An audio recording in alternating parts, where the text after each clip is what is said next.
Okay, we're going to do a quick review of Chapter 7, Central America and the Caribbean Islands, to get us ready for our test tomorrow on Wednesday. Going to begin with a map, and the map is going to cover the 7 countries of Central America: Guatemala, which is just below Mexico, Belize, Honduras, El Salvador, Nicaragua, Costa Rica, and Panama. So you need to know the location of those 7 countries of Central America, this long skinny piece, this isthmus that connects the rest of North America to South America. And you need to know some of the islands of the Caribbean. You need to know that this is Cuba, the biggest island. You need to know just below it is Jamaica. You need to know that over here on the island of Hispaniola we have the countries of Haiti and the Dominican Republic. You also need to know about Puerto Rico, which is a Commonwealth of the United States. You need to know that we refer to this chain of small islands as the Lesser Antilles and the chain of bigger islands as the Greater Antilles. Also need to know that this group of islands right here off the coast of Florida are known as the Bahamas. I don't think I asked for any of the names of the bodies of water, but we have the Caribbean Sea here in the middle, the Atlantic Ocean on this side, and then off picture over here would be the Pacific Ocean. So again, Cuba, Jamaica, Haiti, and the Dominican Republic, which are both on the island of Hispaniola, Puerto Rico. We need to know that these are called the Greater Antilles, and the smaller islands are known as the Lesser Antilles. And we need to know that this chain of islands here are the Bahamas. And that pretty much covers our map portion of the test.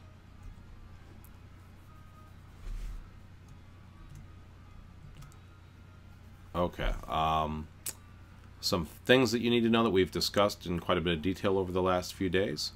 Central America and the Caribbean are close to the equator, so the climate is tropical. Sorry for that typo there.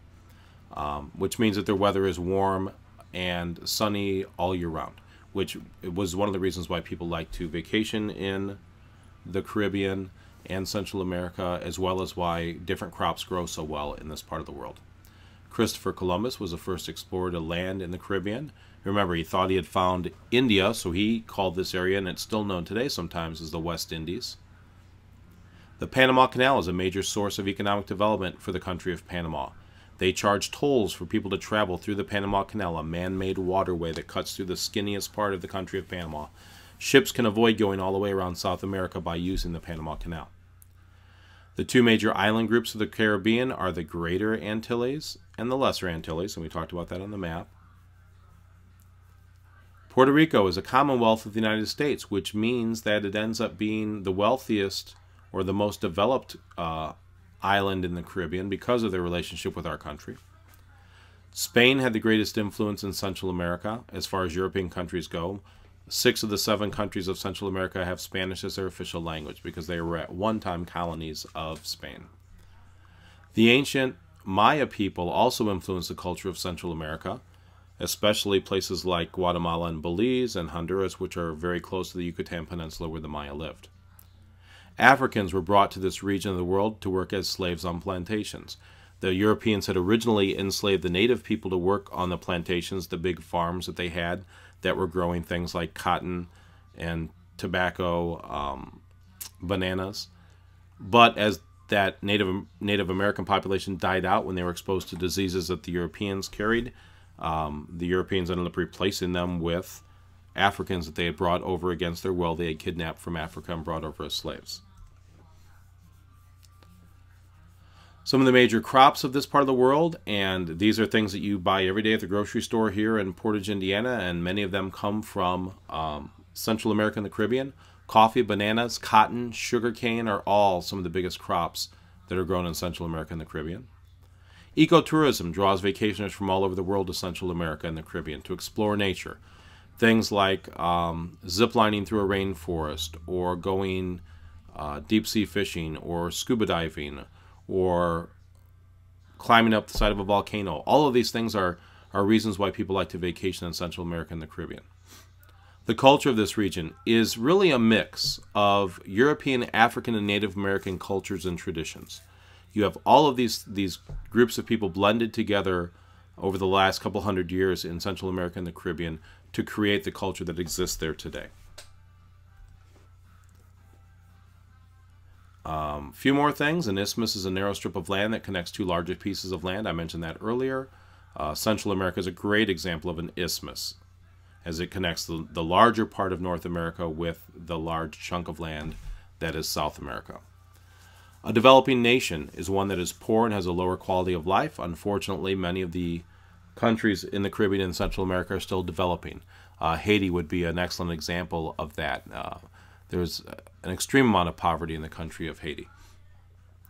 They have very little infrastructure. Very few people have running water or electricity in their homes, for example.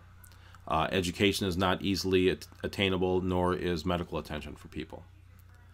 The island of Hispaniola, that's the one island that contains two different countries, Haiti on the left side of the island and the Dominican Republic on the right side. A mestizo is a person of mixed European and Native American heritage, and you find people that are mestizo primarily in Central America. Unfortunately, most of the people of Native American heritage that lived in the Caribbean islands died in the early days of European colonialization. The Panama Canal was built to connect the Atlantic and Pacific Oceans. Again, it's a great source of income for the country of Panama because they charge anywhere from $1,500 to $300,000 for boats and ships of various sizes that travel through the canal. A dialect is a different way to speak a language. It's when you take English and you maybe change it a little bit. In the Caribbean, there's a language called Creole, which is a mixture of French and African words with maybe a few English words thrown in as well. So that would be considered a dialect. An archipelago or archipelago, to be quite honest, I'm not exactly sure the correct pronunciation, but it's a large group of islands. The Greater Antilles and Lesser Antilles would be examples of archipelagos.